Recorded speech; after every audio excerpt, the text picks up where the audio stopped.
Hello, everybody. Buddy with Midland, Texas. Did a little Facebook post today. Had some shares on it. I think it's interesting. I think you're going to find it interesting. And it kind of plays off this here. This is an older video called "The Bush Safe Houses in Midland, Texas," and it was this CAD programmer right here, Layla-Gayle O'Brien, that I documented, telling me that she worked on the underground homes here. We're going to listen to her in a minute. I'm going to put a clip of our phone call secretly recorded in this video here. But let me get back to the Facebook post over here, and here was the topic. Where is the permit that Layla talked about? Okay, and this is a real short read here. I'm going to show you here.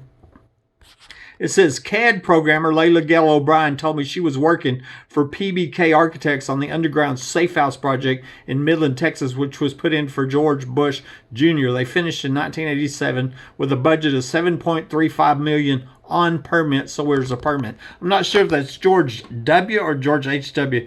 Bush, the father or the son, but they are from Midland. The other thing, if you don't know, a CAD programmer is a computer-assisted drafter. Okay, so that's a drafter is what it is. And so I'm gonna go ahead and go on. I found out the answer to that question when Julia Weidemann drove to Midland from Dallas and met with James Rawls.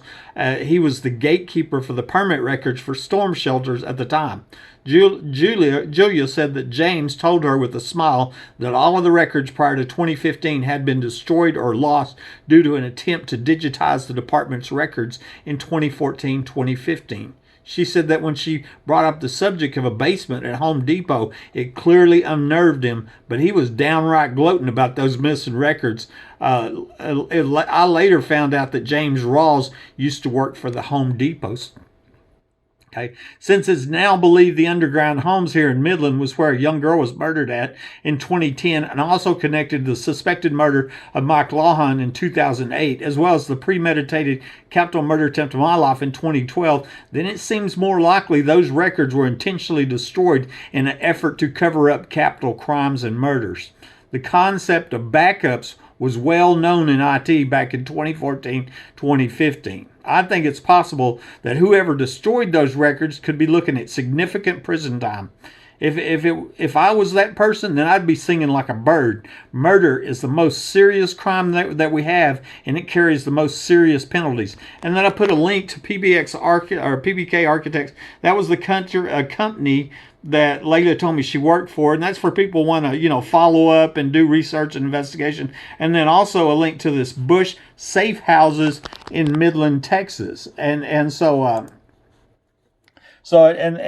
first off, here's the LinkedIn, and Layla talked about it on the phone call, and here she's a CAD design professional, Hitchcock, Texas, which I think around Houston, and she'd heard my story on the internet. Of course, I have 1 million views on my YouTube channel about this incredible fact-based story, and you can see her experience: a freelance senior CAD designer, senior structural design production manager, proprietor, here we go, and then project manager PBK. So that's the company that she was talking about, that she said she worked for when these underground homes were put in here in Midland. Okay, and so here the next thing I want to show you is my well-known meme I've created here that shows my home here, 3802 Fair Circle. Okay, and then here it's believed in the backyard is one of 4 underground homes I was told about, by multiple people said was here. And if you go to Google Maps and put in my address on the map screen, shows a large building in the backyard, but you can't see it from above ground. I believe that is one of the 4 underground homes I was told about, and that's where the oil show parties were going on. It was put in for the Bushes, 87, $7.35 million, etc. Looks like this was a ditch coming from the back of Home Depot, coming, directly at my house. This is the Midland Home Depot store, so you can look that up, and there's a lot more on this here. I'm showing, I was back here with Homeland Security, showing where I believe this human trafficking murder tunnel was at in 2019, and then 2 weeks later, the ground was dug up and concrete was poured there. And it looked like to me that they were trying to cover up, capital murders themselves. And this is Homeland that's supposed to stop human trafficking. It looks like they're involved in covering up for the human trafficker murderers, the people that forced little girls to prostitute and murder them at these underground oil show parties, And then all these people I've documented. Rhonda Denman Rogers tells me there's an underground facility half away, got a print screen. There's a phone call, woman telling me there's 4 3-bedroom $1 million underground homes. They're having pedophile parties down there. That's a YouTube video. Screenshot, Ricky Ronaldo saying, I used to live in your house. Me and my brother used to go in the tunnels under it. I got proof of that. Phone call. This is Layla O'Brien. We're going to listen to that in a minute. Phone call, Joe Lozano. He was running for sheriff during the Midland sheriff in I think 2020, right after late Sheriff Painter died. And he told me on that phone call that Gary Painter, the late sheriff of Midland, used to hide out in them underground homes. There's one more person documenting these underground homes. And then the police report and the security camera pictures proved that police were under my home on the night that I was ambushed and shot by somebody under my home. And those officers were Davis, Dickey, Chatwell, Angel, and Hale. And they'd entered my home from the now removed trapdoor entrance. Angie McGee Hurley, my friend from work, told me about a young girl that was murdered at the 2010 oil show party, and she was leaving my home and at the party in 5 minutes. That could be verified by phone records. Okay, Google Maps right here is showing a large bunker in my backyard that can't be seen from above ground. The video of concrete being poured behind my home 2 weeks after I showed Homeland Security where a human trafficking murder tunnel was at. And then one of the many death threats I got was here. This Lance Eggleston says, we have access to your residence at all times. Nobody will ever believe your story. You will be silenced. Not if, but when. So obvious Lance knows where the underground homes, tunnels, and and all that. And I suspect he knows a lot about the murders as well. And so there's plenty of evidence here. But that's the underground homes we're talking about with Layla. This video is about the permit that Layla said was here. Where's the permit? And I'm going to show you that, okay? This is a print screen on Facebook one night there, and it was on my Facebook. There were a lot of people there, and Layla said 7.35 million. I said miles, and she said million.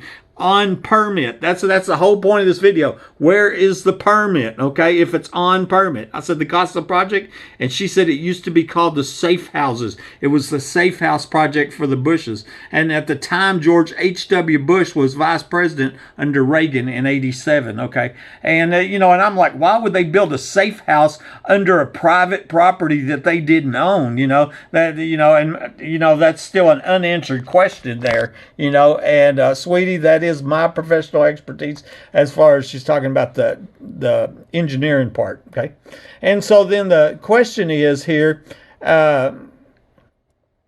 was right here, since it now believes the underground homes in Midland were used for the murder of the young girl. And so I want to show you Julia Weidemann.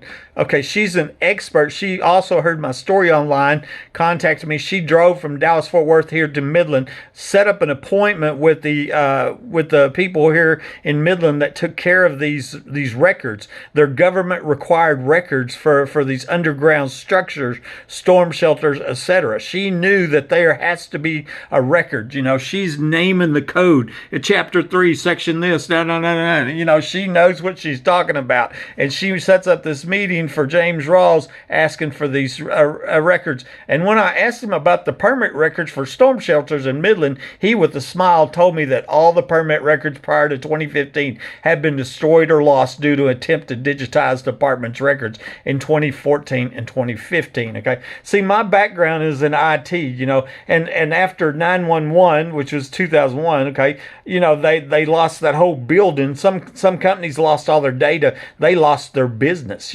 We had to do what was called disaster recovery planning. What happens? How do we resume business if our building blows up? How do we resume business if the whole city blows up? We were literally doing exercises like that for my company in 2001. I mean, the concept of making backups is well known. You wouldn't digitize records and take your only copy and then just waste them. You would never do that. And you definitely wouldn't do that in 2014, 2015, especially with government required records. Okay, to put all this together, I'm calling bullshit. I'm like, bullshit. That, if anything, somebody deleted them records and then they tried to blame it on we were upgrading it, well, you should have off-site backup, and you should have been making them backups for over 10 years. They're government required records. Okay, there's my, like I said, my background is in IT. Julia goes on here and she says, I asked him twice if he was the gatekeeper for those records, and he answered yes, he was. In other words, there was nowhere else to go but his office. And when I brought up the subject of the basement at Home Depot, it clearly unnerved him. He was downright gloating about them missing records, though, and emphasized a number of times requests to build storm shelters would be rare. He kept repeating, if somebody had told him to keep repeating it, we really don't get requests for storm shelter permits very often. And so, I think James Rawls, if he knows something about these missing records, especially, that it's believed to cover up capital murders, then it might be time that he wants to talk to somebody, and maybe even offer up a little testimony, because it looks like, they could charge somebody with accessory to capital murder, attempted murder. It's believed to be multiple capital murders involved in this. And so, I'm going to let you listen to this phone call with Layla, and I just put a little clip on it, and you can hear her tell me the company she worked for, PBK, and how much it cost. And she did other projects here in Midland. She said they built an elementary school here as well. There was a lawsuit filed. And like I said, a lot of that, the longer phone call is here. It's a clip off this phone call, so y'all listen up to this, and there should be no doubt that these underground homes are here, and also no doubt they're connected to multiple capital murders. Buddy Webb, Midland, Texas. Y'all enjoy this. But I was wondering who paid for the underground, the $7.35 million. Who was you contracting to? Probably KR. That was your company, right? No, PBK. Oh, another. Now you confuse me. PRK and PVR? No. Pleverant brother Kite. I never PVK. PVK. Pleverant brother. Gotcha. Well, I kind of gotcha. I never heard of them, though. Who are they? A municipal development architectural company. Oh, is it? Okay, so they wasn't the contractors either, was it?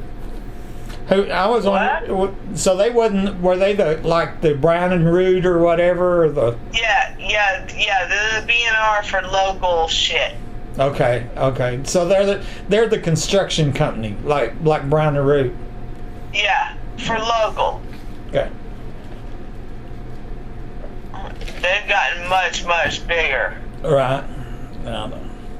Much bigger since I left. Yeah, well, that's a big job. $7 million job. No, I had 5 of them. I had at least 5. Underground jobs? Not underground, just jobs. Oh, okay. Did you do any other underground jobs? I mean, that has to be, from an architectural standpoint, different than above ground, right? Only did one. The one here? Only did one, yeah, in Midland. Okay, but that's different from a. It was very different. Right, that's what I'm thinking. It's got to follow different rules and. No, just it was very fucking different. Did they make you sign what do they call it? NGOs? Laws and shit. Laws. It made me sign laws. A whole hell of a lot more shit than I ever had to sign in anything else I ever did. But like a non-disclosure agreement? It is, of course. Right. Did they last forever? I don't know. I don't know either. It's a long time ago, though. It's for sure. Yeah, well. Think how many years. I didn't actually care when I had the 6-figure income.